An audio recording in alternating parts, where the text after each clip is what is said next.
when you lose everything. Remember, God is still enough. Have you ever felt like everything you built just slipped through your fingers? The friends you trusted drifted away. The plans you worked so hard for collapsed. And suddenly, all you have left is God. It's in that sacred breaking point that heaven whispers, "This is not cruelty. This is calling." When the noise fades and the walls fall, you stand face to face with the one who never leaves. Because sometimes, God removes every crutch, not to punish you, but to lift you higher, to teach your heart to lean fully on Him. When crutches are gone, Christ becomes the cornerstone, as Proverbs 3:5-6 reminds us. Trust in the Lord with all your heart, and lean not on your own understanding. In all your ways acknowledge Him, and He shall direct your paths. So even in the ruins, whisper gratitude, because where everything ends, God begins. There comes a moment when life grows quiet, when every door slams shut, every familiar voice fades, and all your strength feels spent. That's the moment you stop just talking about God and finally meet Him for real. Because when there's nothing left to hold on to, you discover the one who's been holding you all along. Many speak of faith when the sun is shining, but true faith is proven when the night feels endless.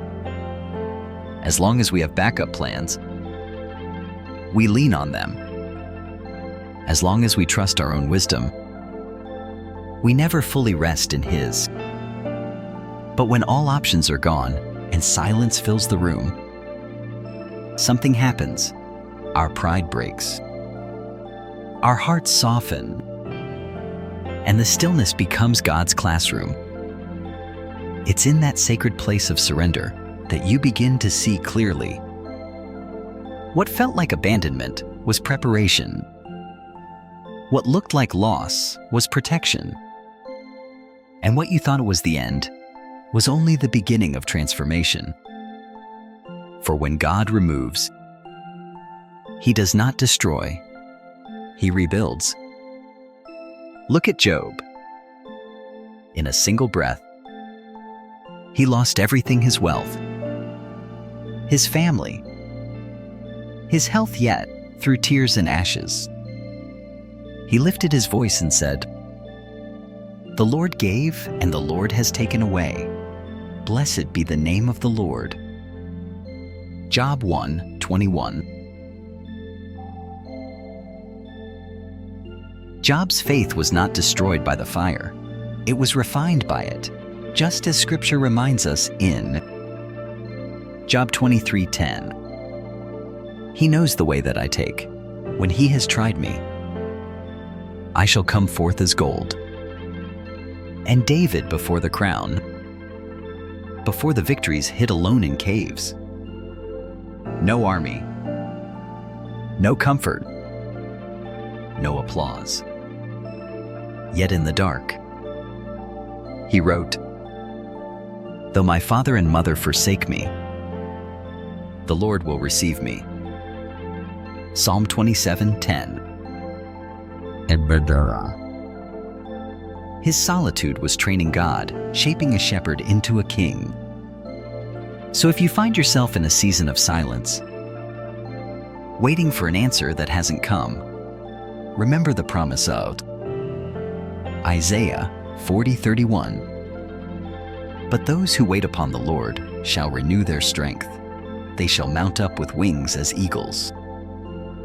Your loneliness is not the end. It's the beginning of something new. Because when the world walks out, heaven leans in.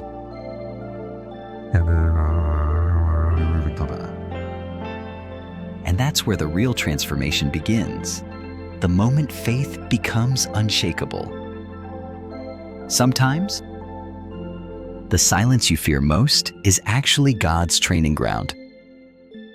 It's where He shapes His strongest warriors, not in applause, not in comfort, but in hidden seasons when no one's watching. You see, dependence isn't weakness. It's where divine power is born. As long as we have people to lean on, we convince ourselves that we're strong. But when every shoulder disappears, when no one picks up the phone, that's when we finally learn to lean on the only one who never moves. Moses learned this in the wilderness. No plans. No army. No map, just dry land and desperate people. Yet, when he lifted his eyes, God rained manna from heaven and brought water out of a rock. Exodus 16. Exodus 17. The message was clear. Provision doesn't come from effort. It comes from dependence. Deuteronomy 8:2-3 reminds us, remember how the Lord your God led you to humble and test you, to teach you that man does not live by bread alone, but by every word that proceeds from the mouth of the Lord. In other words, hunger teaches our hearts that His presence is our true food. Paul echoed this in Philippians 4:19. My God shall supply all your needs according to His riches in glory by Christ Jesus. When you've lost everything, you begin to see miracles comfort could never reveal, because dependence opens the door for God's power to move. And when you reach the end of yourself, you realize what you once called loneliness is really an invitation into intimacy. Even Jesus, before every miracle and before the cross, withdrew to lonely places to pray. Luke 5:16. Just like David, whose most beautiful psalms were written from a cave with tears still on his face. The Lord is close to the brokenhearted and saves those who are crushed in spirit. Psalm 34:18.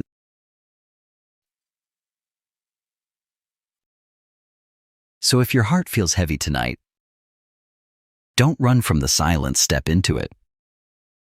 You're not alone, you're being prepared.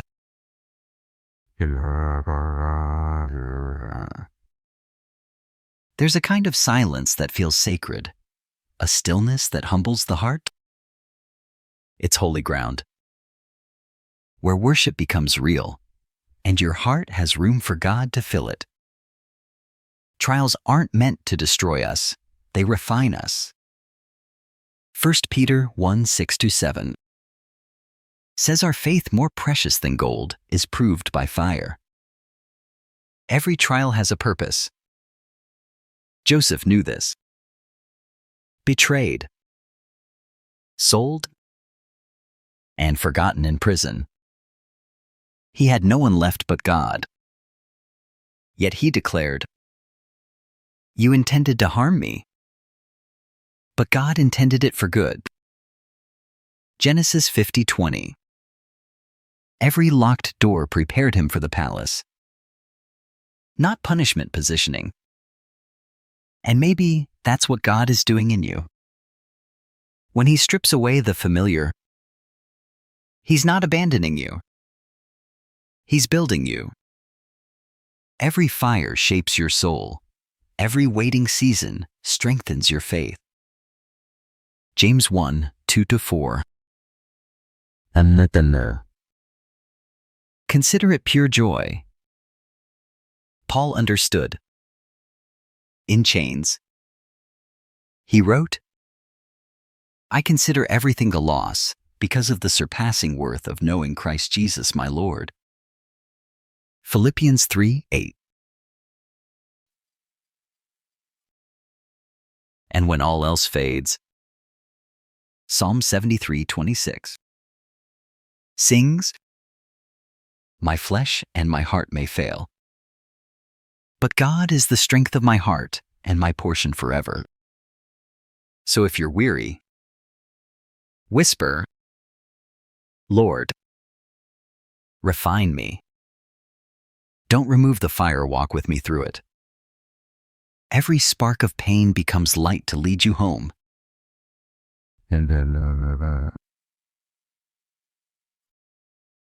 As that light grows, we step closer to the final truth, the peace only His presence can bring. When the noise finally stops, when the applause fades and the room empties, what's left is not failure, it's the beginning of rebuilding. Most call it rock bottom. Heaven calls it rebirth. This is where faith stops being theory and becomes your lifeline. Because when God is all you have left, you realize He was all you ever needed from the start. The same God who met Job in ashes, hid David in caves, walked with Joseph through prison, and strengthened Paul in chains walks with you now. If life feels empty, don't call it punishment, call it invitation.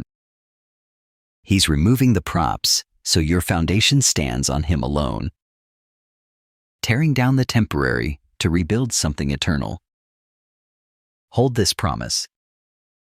Philippians 1:6. He who began a good work in you will carry it on to completion. God finishes what He starts. Every quiet hour, every tear, every question, none of it is wasted. You may have lost people and plans you thought you couldn't live without. But if you still have God, you still have everything. Breathe deep. Lift your eyes. Say it out loud. God, you are enough for me. Let's pray together. Father, thank you for meeting me in the quiet places. Thank you for rebuilding what I cannot fix. Strengthen my faith. Steady my steps. And complete the good work you began. Teach me to trust your timing, love your presence, and follow your voice today and every day. In Jesus' name I pray this. I earnestly pray. Amen. If this blessed you, type Amen in the comments. And if you'd like more prayers and messages like this, gently tap subscribe so we can keep walking this journey of faith together.